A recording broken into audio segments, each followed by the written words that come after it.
You've hit play on the Screen Companion, an eclectic mix of film and TV recommendations.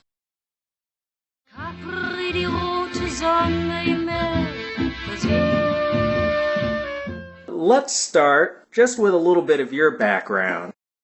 You're the dad. You spent 14 years in the Army? Yeah. What years of that were you in Germany? I was only in Germany from May of 80 until late June of 81. And you've been posted in other places of the world, Turkey, Korea. Compared to those places, what do you remember being different with Germany?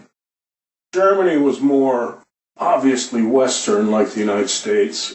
I would say out of the three places I've been overseas with the Army, it was the most developed along Western culture, European. That's an obvious huge difference with Turkey, which is, when I was there, it was 93 point something percent Muslim, and Korea is, it's Asian, so huge difference. You had to rank those countries as far as how much the locals got along with American soldiers. How would you rank them? I'd say in Germany, they got along with the soldiers the best, even though during that time frame they were having demonstrations against President Reagan stationing nuclear weapons in Europe. But on the German to American soldier level, I think they got along very well. Turkey, there weren't a whole lot of servicemen over there relative to Korea and Europe. But I think the general rule is that military folks get along fine with the average people from whatever country we're talking about. Quite often it's just the governments that have a hard time with GIs. But people to people, they're people, we're people, and usually get along fine. All the experience I have with Germany is through cinema. Since you had actually spent some time there, something that might not come through the movies, but when you're there with them, what struck you the most about them as a people that you say, oh, this feels different from Americans? Well, the drinking age there was 16. 16 was the legal age to drink, so Germans that were 16 and over at clubs drinking, that was a big difference. And you'd have the GIs, the service people, service members that had families over there. Sometimes I'd see their kids out there at clubs drinking. Do you think back then the Germans were more responsible about their vices than Americans? Yeah. As far as drinking and driving, a huge difference. Well, drugs too. Even just pot back then was a big deal with the Germans. And drinking and driving in Europe, I know in Germany specifically it was very tough. And their standard of measurement for being DWI was much lower than the United States. And they would lose their licenses for a year or more, depending on the circumstances. Once again, they didn't have a speed limit on their Autobahn, their highways. You could drive as fast as you wanted. They had the responsibility to drive well, and I've seen a couple accidents there where, it was pretty spread out because they're going so fast. I think they do handle their, even back then, they do handle their responsibilities better with their vices like that. And almost 40 years after the war ended, what sense did you have of them being open about their history, that period of time in their history, or was it kind of hush-hush, nobody really talked about it? Actually, I met a guy, a German, older German. He was maybe 50s. Must have been in his 50s at least, maybe low 60s. But he claimed he was an SS man during the war. And I thought that was kind of weird that I'm biracial. And he's sitting there talking with me at a table at McDonald's, saying that he was an SS man. And we just had a conversation. But Generally, when I was there, they didn't really mention the war itself. They would talk more about, if it was politics as far as the after effects of the war, about East Germany, West Germany being separate. They would pine quite a bit for the days when it would be one country again. I used to go to one bar that quite often for a period where the regulars there would talk politics a little bit, and it was interesting.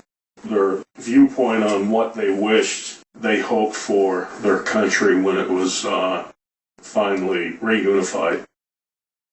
I think it's safe to say you've read a lot of World War II history, historical stuff, fictional stuff. Back then, when you were there, what did you think the chances were that they would reunite? Or what did you think the timetable of that would be? In 80-81, I didn't think it would be very soon because I think along with definitely our government, and by extension, the citizens of our country and Western Europe, well, around the world, I think no doubt overrated the Soviet Union's military power and their ability to continue to exist as a world power. So I feel we were all fooled by what our government accepted as their strengths. So no way were they going to get reunified very soon. And also, like I mentioned earlier, at the time, President Reagan was pushing to get nuclear weapons stationed in Germany as a deterrent to the Soviets. So they had all that going on, demonstrations, and it was the usual Soviet Union and their cronies against us and our cronies, day-to-day routine stuff. So I didn't think it was going to change. By the 80s, was the United States just economic partners with West Germany, or were we actually still giving them money? From what I know, just reading and stuff, nothing classified or anything, I think it was mostly they didn't need our money because they rebounded from the war very well with the help of the Marshall Plan from the United States, the monetary aid and food and all kinds of other stuff that the Western European countries needed to come back from the war. They didn't need our money, and I don't think we pushed our money at them. They rebuilt their society very well, quickly. So before we jumped on this recording, we had literally just watched a 1981 West German film called Lola. I knew the synopsis of it going in, but it turned into a very different movie from what I was expecting. I knew it was about post-war Germany, land developers versus this fastidious bonbon. Armin Mueller-Stahl, who I recognized from The 13th Floor, and then Udo Kier, that dude just pops up in everything. I really like the guy, but he does have such a very specific look that he can't play the everyday guy. He's got to play somebody eccentric. And in this, he played a waiter who may or may not have been gay or bisexual or nonconformist. So he didn't show up too much in this, but it was fun to see him. This being a German film, besides the plot, what about it stuck out to you as being not American? They really didn't show a lot outside of the work area scenes and the brothel bar. It didn't feel much like a real town. It felt very insulated. Yeah, and Coburg, I believe, was pretty big. Can't really pinpoint anything because they're not too far off from what is routine in America, I thought. I don't think they ever nailed down when the movie takes place, but from what they're wearing, I'm going to guess at least the 50s. Yeah, at one point, the construction superintendent or whatever he was. The building commissioner? Yeah, the building commissioner. He mentioned that the time frame that they're in, he said it's been over 10 years. I would say it was probably around 1957, 58 maybe. The Screen Companion is available on multiple platforms including Podbean, Amazon Music Podcasts, Spotify, YouTube, and Rumble. Tell us your review, vote for what we should cover next, or let certain guests know they're your favorite via thescreencompanion@gmail.com or by posting on the Screen Companion group on Facebook. Thanks to everyone in the States and abroad for listening. Further support the host by purchasing his novel, Traversal, The Weight of Worlds, available in both digital and print formats on Amazon.com. The thing that hit me immediately was the lighting in this movie. They have crazy neon, almost theater lighting where it's really deep blues and reds and greens and yellows, sometimes very garish. Were light bulbs colored like that back then, or is that just an artistic choice? It was kind of hard for me to figure that out because it's throughout the whole movie. Well, I didn't even notice that. Are you thinking about it now, though, that I've pointed it out? Yeah, and I still don't recall the garish lighting. I mean, at the brothel, it makes sense. Yeah. But even when Von Baum's at home, there's still very strong lighting. And even when he's with the love interest, the singer/prostitute Lola, and at one point they're just walking together and he doesn't know she's a prostitute. She's putting on a very good face.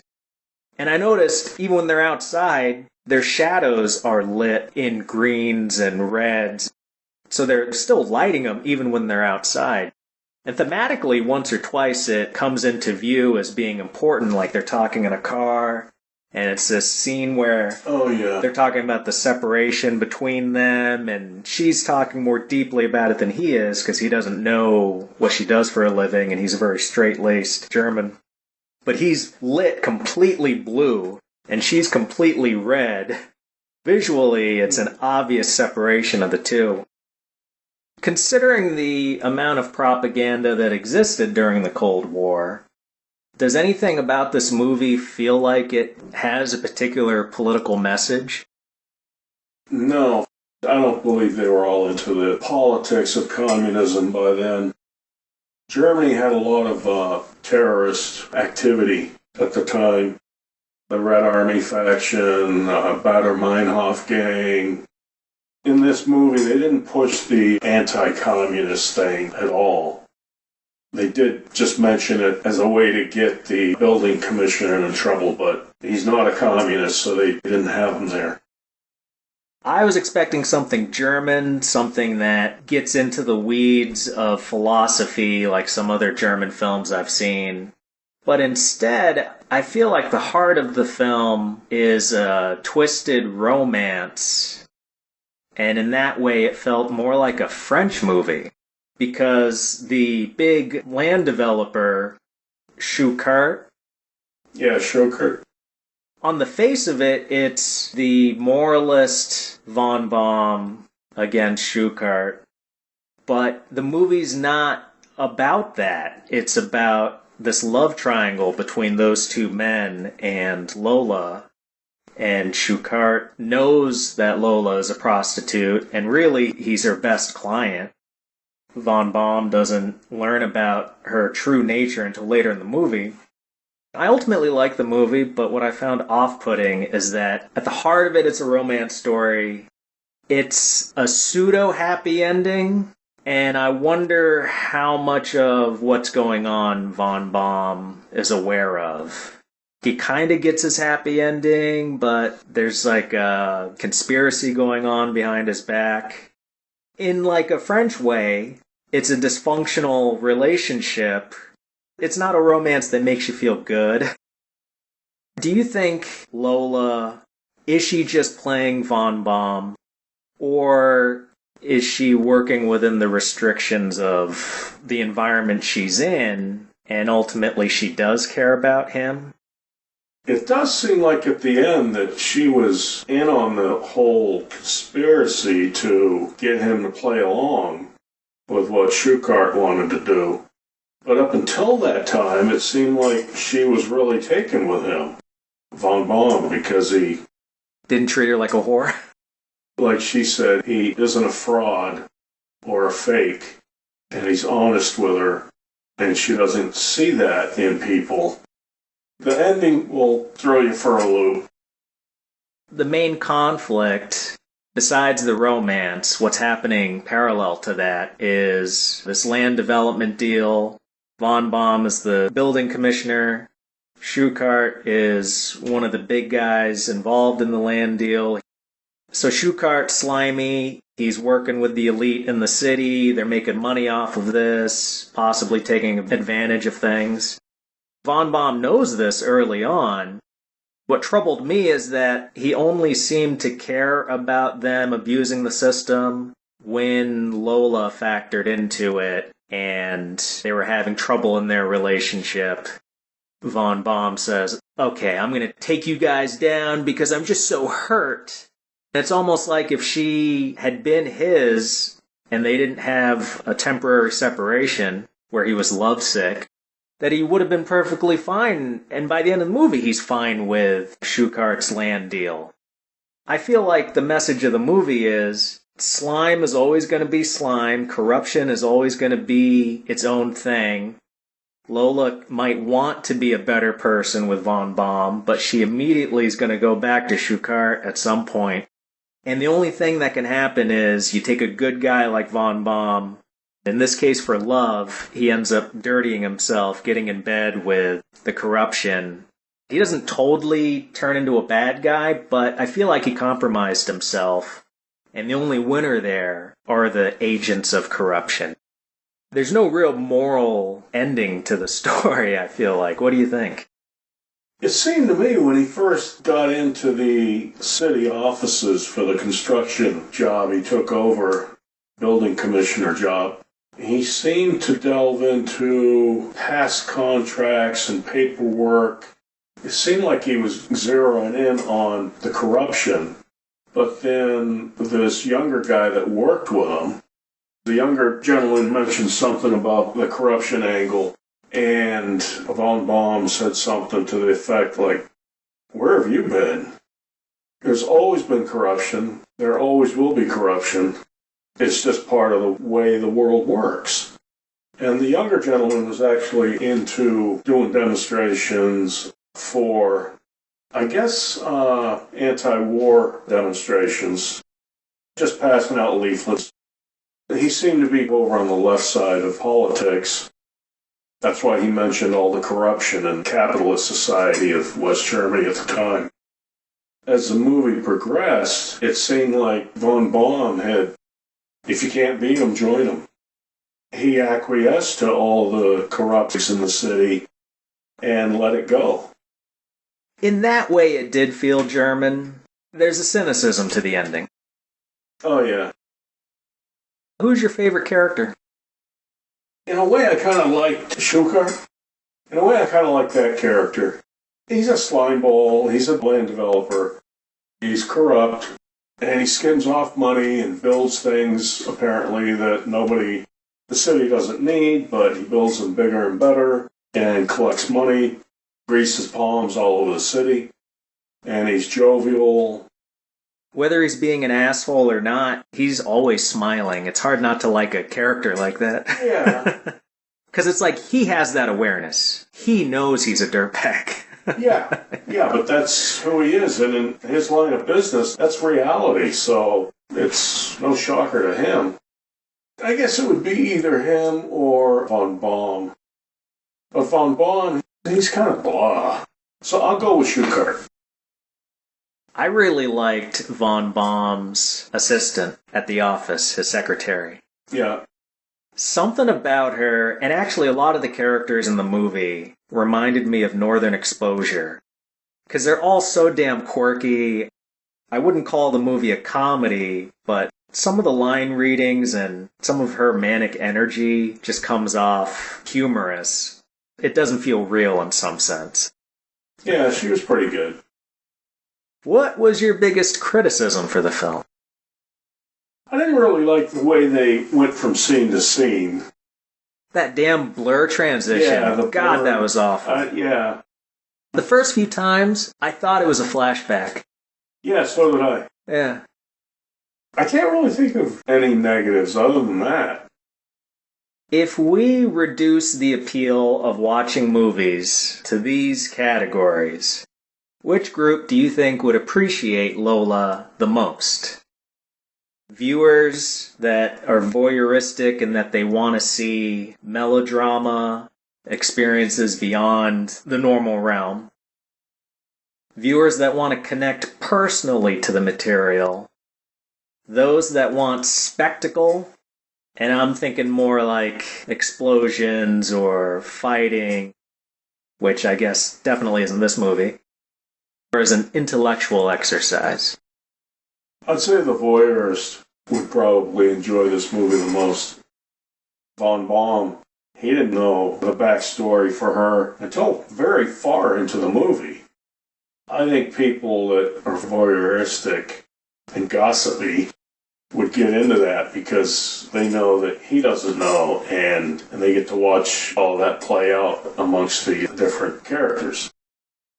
Its central conceit is that Von Baum and Lola are able to have something of a little courtship without anybody in town seeing them together and being able to reveal it to Von Baum.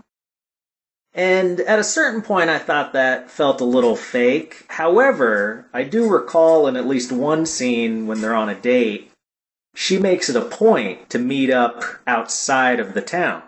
Because when they finish their date, she says, "There's your train to get back." So that made more sense. Like, yeah, if they were doing dates in town, how could nobody ever mention it to him? Or that it would get back to him what she really does, because it seemed like a lot of people were going to that cat house. Some of the details played into it enough to make that feel believable. I would say these sorts of movies, foreign movies, the dramas especially, they start off a little slow. What surprised me is that I did end up caring about what Von Baum would do once he found out about Lola's real proclivities. If this had been an American movie, I think he would have lost his crap more, made more of a scene. But instead, he just sees her singing at the club, and he just quietly walks out. Maybe like a good German, I don't know. That's what I do like about foreign movies, is they just let the drama inform the audience what these characters are feeling instead of having to have characters yell or sob to get the point across. Lola does, she goes a little over the top once or twice, but it feels pretty normal, especially someone, I imagine, in her stressful line of work. Yeah, her age. Did it feel hokey to you that one aspect of the story is that Von Baum's maid is Lola's mother, and how they could be in such close proximity, and yet how does she never find out about this until like the very end? Yeah, how does this work? The mother doesn't know anything about it, and yet she has a lot of contact with Von Baum in the home setting, because he's renting a place from her, and it doesn't come out. Were you surprised at the minimal use of nudity in this film, considering it's foreign and a lot of the plot takes place at a cat house? Yeah. There was a lot of restraint. Yeah, they really didn't need to show anything. I mean, you see the backside of one of the women pretty much from the waist down. She's wearing some outfit. She's walking away from the camera. That's about all I saw. And I think the tops of Lola's nipples at one point. Oh, really? I didn't see that. Considering it's a German movie, too, they don't seem to have many qualms about showing the human body like Americans do. Which I feel like, along with the Japanese, there's a stereotype of Germans being repressed. But then there's also another stereotype of them being pretty freaky. Pretty kinky. Yeah. Yes. So it was actually a very tame... Maybe it's because a lot of political elite everybody in the upper establishment went to this club. The mayor, Schuchart. Chief of police. Yeah, the chief of police. Yeah. So maybe that's why it stayed so classy. They weren't just pulling boobs out left and right. Yeah, it could be.